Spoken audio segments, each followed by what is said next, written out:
Here's a word Satan likes to use while preying on Christians: abandonment. It makes sense. Abandonment issues are a common barrier between a believer and God. It's not if we will feel abandoned. All believers, to one degree or another, and at one time or another, will have feelings of abandonment cruise through their mind. The question is how we respond, what we think, and how quickly we go to God. So let's start right there at the end, going to God quickly when we feel abandoned.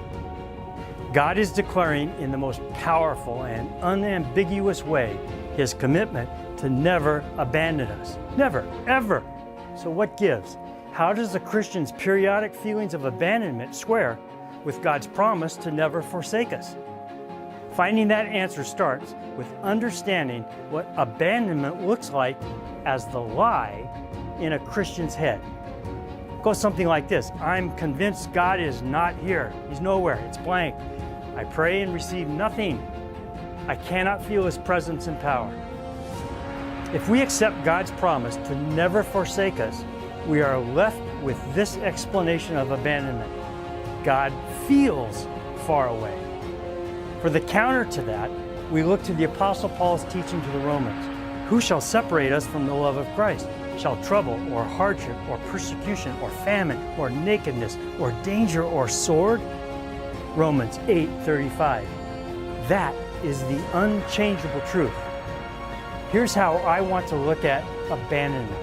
When feelings of abandonment hit my beach, I want to avoid concluding that God is absent. Instead, I want to question whether I'm present. If God says He is always near and will never forsake me, then any feelings of abandonment are on me to sort out.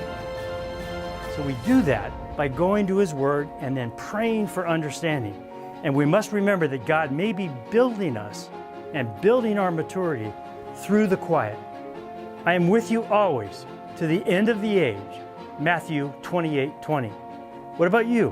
What will you do the next time you feel abandoned by God? For more Love God, Fear Nothing messages, go to markaffleck.com.